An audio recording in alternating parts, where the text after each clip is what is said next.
जय हिंद। मेरा नाम है रवि। आपका स्वागत करता हूं अर्थवर्धन चैनल में।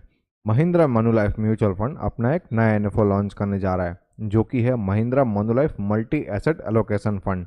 ये एनएफओ 22 फरवरी को ओपन हो जाएगा और 5 मार्च को क्लोज हो जाएगा। अगर कोई ऐसा इन्वेस्टर है जिनको मार्केट के उतार चढ़ाव की ज़्यादा चिंता किए बिना इन्वेस्टमेंट करना है तो वो अपना इन्वेस्टमेंट इस कैटेगरी के फंड के साथ में स्टार्ट कर सकते हैं।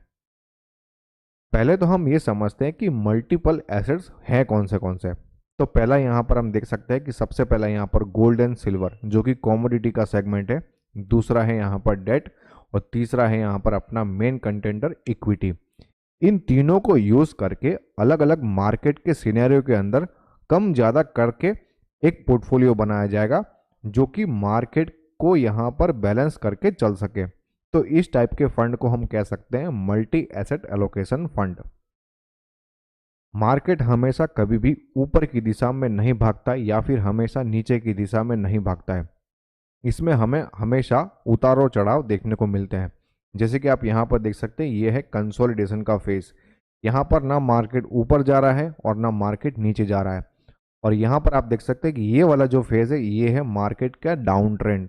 और तीसरा जो फेज होता है वो है ग्रोथ। यहाँ पर हम देख सकते हैं कि मार्केट कंटिन्यूसली ऊपर की तरफ हमें जाते हुए देखने को मिल रहा है। तो ये होते हैं मार्केट के तीन फेज। पहला है कंसोलिडेशन, दूसरा है डाउन ट्रेंड, तीसरा है अप ट्रेंड। यहाँ पर जो दूसरा एसेट यूज करने वाले हैं वो है डेट। डेट के अंदर अगर हम देखते हैं तो वहाँ पर हमें कंसिस्टेंट रिटर्न देखने को मिलते हैं। अगर हम एवरेज आउट करके भी देखें तो यहाँ पर डेट के अंदर हमें 7.6% के रिटर्न हमें आराम से देखने को मिलते हैं जो कि हमारे पोर्टफोलियो को सपोर्ट करने की कोशिश करता है। और तीसरा यहाँ पर हमारा जो एसेट है वो है गोल्ड। गोल्ड के अंदर हमें अच्छा खासा रैली तो देखने को नहीं मिलता है, लेकिन हमारा जो पोर्टफोलियो होता है उसके अंदर अगर हमें गोल्ड देखने को मिलता है तो जो गोल्ड है वो मार्केट के डाउन ट्रेंड के अंदर हमें बहुत ही ज़्यादा काम में आता है। जैसे कि आप यहाँ पर देख सकते हैं कि गोल्ड जो है वो धीमे धीमे अपना जो डायरेक्शन है ऊपर की तरफ है, मतलब कुछ ना कुछ रिटर्न हमें देते हुए यहाँ पर देखने को मिल रहा है। तो यहाँ पर भी इसके अंदर भी हमें तीन टाइप के फेज देखने को मिलते हैं। जैसे कि यहाँ पर हम देख सकते हैं, यहाँ पर है ग्रोथ का फेज, 24% का रिटर्न मिला है। यहाँ पर कंसोलिडेशन का फेज, यहाँ पर हमें 6% का रिटर्न मिला है। कंसोलिडेशन के फेज के अंदर भी हमें 6% का रिटर्न मिल रहा है, वो भी बहुत ही अच्छी बात है। और यहाँ पर फिर से ग्रोथ का फेज, यहाँ पर हमें 13% का रिटर्न मिला है। मतलब ये ओवरऑल हमारे पोर्टफोलियो को सपोर्ट करता है डाउन ट्रेंड में भी। अब हम दो टाइप के मार्केट सिनेरियो को समझने की कोशिश करते हैं जिसके अंदर हमें किस टाइप के रिटर्न मिलते हैं अगर हमने मल्टी एसेट एलोकेशन टाइप के फंड के अंदर इन्वेस्टमेंट किया होता तो ये समझ लो कि यहाँ पर हमारा जो डाउन ट्रेंड है वो चल रहा है, मतलब मार्केट यहाँ पर नीचे की तरफ आने की कोशिश कर रहा है। आप यहाँ पर देख सकते हैं ये जो ब्लू कलर की लाइन है वो हमें इक्विटी का यहाँ पर हमें दर्शा रहा है। तो ये हमें यहाँ पर देखने को मिल रहा है कि डाउन ट्रेंड के अंदर है। तो अगर हम यहाँ पर डाउन ट्रेंड के अंदर देखते हैं तो पर्टिकुलर टाइम पीरियड के अंदर हमें -40% का रिटर्न मिला था, मतलब हमारे पैसे कम हुए थे। लेकिन अगर डेट के अंदर भी हमारा इन्वेस्टमेंट हुआ होता तो उस समय 9% का रिटर्न था। गोल्ड ने उस समय 26% का रिटर्न दिया था। और अगर हम इन तीनों एसेट क्लासेस को कंबाइन कर देते हैं तो हम देखते हैं कि ओवरऑल हमारा जो नेगेटिव रिटर्न है वो -19% का है। मतलब यहाँ पर डेट और गोल्ड दोनों ही सपोर्ट कर रहे हैं हमारे पोर्टफोलियो को। अब हम देखते हैं कि अगर मार्केट बहुत ही तेजी से ऊपर की तरफ जा रहा होता है तो हमें यहाँ पर किस तरीके से स्टेबिलिटी देखने को मिलती है। यहाँ पर जो आप ग्रीन कलर की लाइन है वो आप देख सकते हैं, ये इक्विटी की लाइन है। ये जो आप ग्रीन कलर की लाइन है वो आप देख सकते हैं, ये इक्विटी की लाइन है। दूसरा यहाँ पर हम देख सकते हैं कि इस पर्टिकुलर टाइम पीरियड के अंदर यहाँ पर निफ्टी 500 ने 23% का रिटर्न दिए हैं।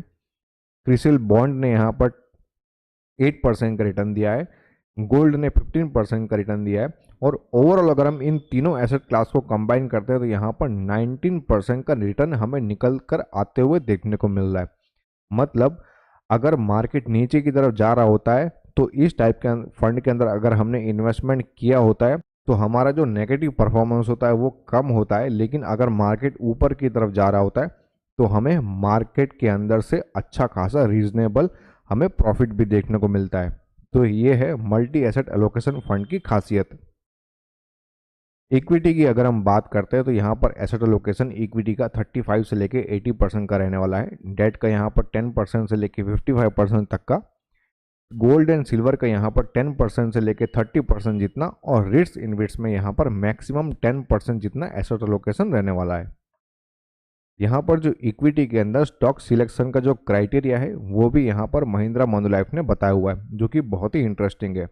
स्टॉक सिलेक्शन के लिए यहाँ पर टॉप डाउन और बॉटम अप मेथड को यहाँ पर यूज़ करने वाले हैं। साथ में यहाँ पर जो हम देख सकते हैं कि 4 टाइप के जो पैरामीटर्स है उनको देखने वाले हैं। पहला है यहाँ पर ग्रोथ, कंपनी का ग्रोथ कैसा है वो चेक करने वाले हैं।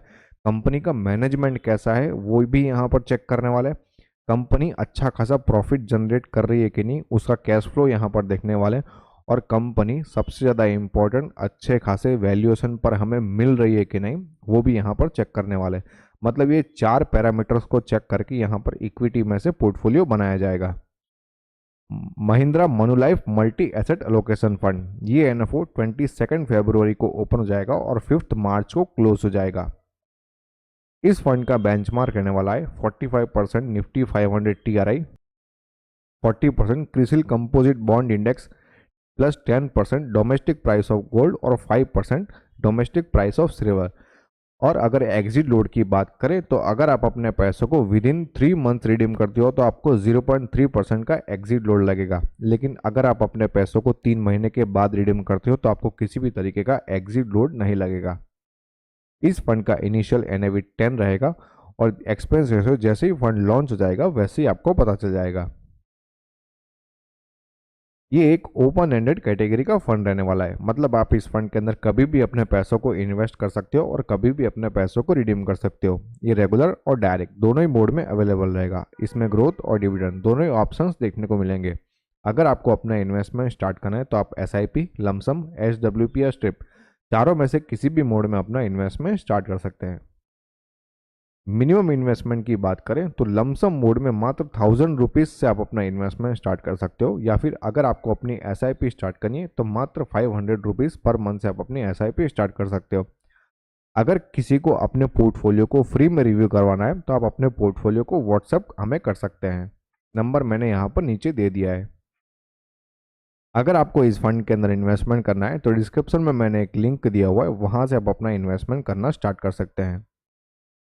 अब मेरा क्या मानना है इस फंड के बारे में वो मैं आपको बताता हूँ। अगर आप लॉन्ग टर्म के लिए इन्वेस्टमेंट करना चाहते हो तो आप इस फंड के अंदर अपना इन्वेस्टमेंट करना स्टार्ट कर सकते हो। ये सभी प्रकार के इन्वेस्टर्स के लिए सूटेबल रह सकता है। अगर आपने और भी कहीं पर भी इन्वेस्टमेंट किया हुआ है तो इस फंड के अंदर इन्वेस्टमेंट करके आप अपने पोर्टफोलियो को डाइवर्सिफाई कर पाओगे। लेकिन याद रहे ये फंड शॉर्ट टर्म के लिए बिल्कुल भी नहीं है। अगर आपको इन्वेस्टमेंट के रिगार्डिंग किसी भी तरीके के क्वेश्चन है तो आप हमें टेलीग्राम, ट्विटर और इंस्टाग्राम पर फॉलो करके अपने क्वेश्चंस को पूछ सकते हैं। होप ये वीडियो आपको पसंद आया होगा। अगर ये वीडियो आपको अच्छा लगा तो लाइक करो, शेयर करो और सब्सक्राइब करो। Thanks for watching.